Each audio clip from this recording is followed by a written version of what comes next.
So worried was the fort's commandant, Colonel Carrington, of Indian entrapment, that he warned Fetterman to stay within sight of the fort and under no circumstances to pursue the Indians out of sight.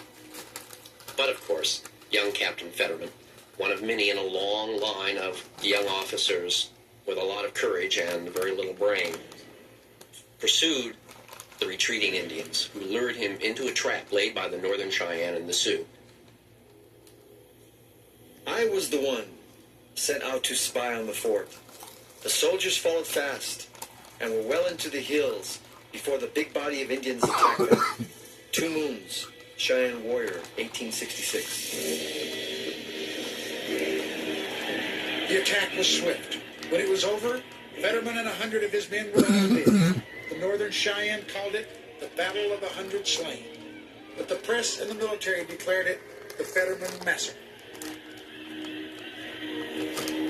The Fetterman Fight, or the Fetterman Massacre, as the press of the day called it, was, of course, a battle. Captain Fetterman, with his troops, had gone out and engaged in open conflict with warriors of the Sioux and the Northern Cheyenne. They all died. There were no survivors. This was an appalling disaster to the Army and to Eastern public opinion.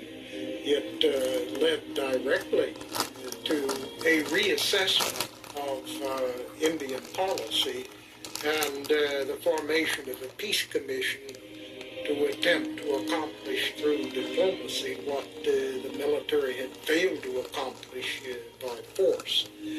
And the peace commission negotiated the Treaty of 1868.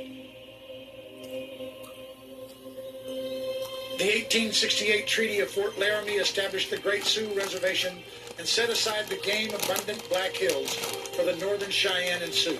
Consequently, the military was forced to abandon the Bozeman Trail.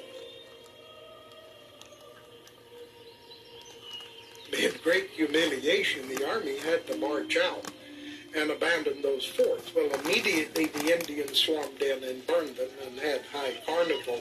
They were hated symbols of white invasion of the Indian Buffalo Range. And for people like Doe Knife and Little Wolf, the forts had to go.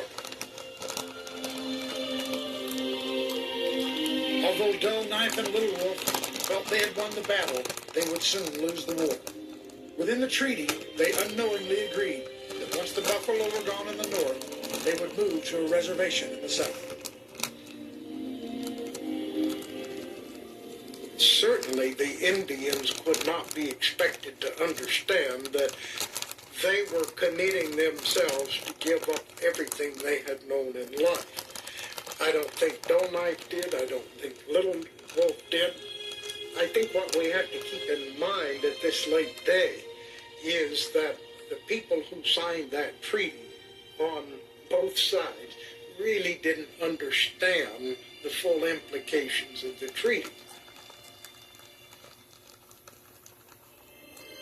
For Doe Knife and Little Wolf, it would be a matter of years after ink on the white man's treaty had dried before they realized they had sealed their own fate.